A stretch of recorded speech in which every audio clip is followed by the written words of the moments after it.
Mumbai police ഇപ്പോൾ വലിയ രീതിയിലുള്ള ഒരു ആക്ഷൻ തുടങ്ങിയിരിക്കുകയാണ്. മുംബൈ പോലീസ് ലൗഡ് സ്പീക്കറുകൾ, അതായത് മത ആരാധനാലയങ്ങൾ അല്ലെങ്കിൽ മതസ്ഥാപനങ്ങളിൽ നിന്നുള്ള ലൗഡ് സ്പീക്കറുകൾ, കോളാമ്പികൾ എടുത്തു മാറ്റുന്ന തീരുമാനം നടപ്പിലാക്കിക്കൊണ്ടിരിക്കുകയാണ് എന്നുള്ളതാണ് ഇപ്പോൾ ലഭിക്കുന്ന സുപ്രധാനമായിട്ടുള്ള വാർത്ത. ഈ കോളാമ്പികൾ എടുത്തു മാറ്റുന്ന ഈ നീക്കം ആദ്യം തുടങ്ങിയത് ഉത്തർപ്രദേശിൽ യോഗി ആദിത്യനാഥ് സർക്കാരാണ്. കാരണം ഇതൊരു നിയമമാണ്.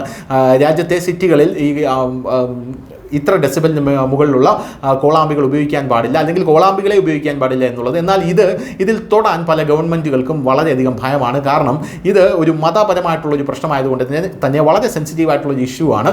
എന്തായാലും യോഗി ആദിത്യനാഥ് ഉത്തർപ്രദേശിൽ ഭരണത്തിലേറിയപ്പോൾ യോഗി ആദിത്യനാഥ് ആദ്യം ചെയ്തത് ഇതാണ്.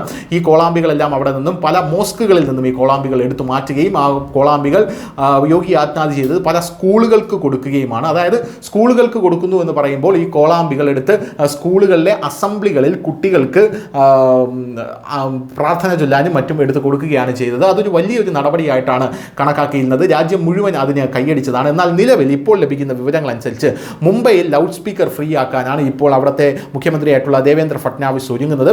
Several mosque will now use Azan app to relay call for prayers 5 times a day എന്നുള്ള റിപ്പോർട്ടുകൾ പുറത്തു വരുന്നു. അവിടെയാണ് പോയിന്റ് എന്ന് പറയുന്നത്. അതായത് ഇനി ഈ കോളാമ്പികളില്ലെങ്കിൽ എങ്ങനെ ഞങ്ങൾ പ്രാർത്ഥിക്കും എന്നുള്ളൊരു ചോദ്യം അവിടെയുള്ള ഒരു മുസ്ലിം സഹോദരനും വേണ്ട. കാരണം അവർക്ക് വേണ്ടി ഒരു ആപ്പ് ഇറക്കിയിരിക്കുകയാണ്. ആസാൻ ആപ്പ് എന്നാണ് ആ ആപ്പിൻ്റെ പേര്. ഈ ആസാൻ ആപ്പ് വഴി ബാങ്ക് വിളി നിങ്ങളുടെ ഫോണിലേക്ക് എത്തിക്കോളും. യാതൊരുവിധ പ്രശ്നവുമില്ല, ആർക്കും ഒരു ശല്യമില്ല.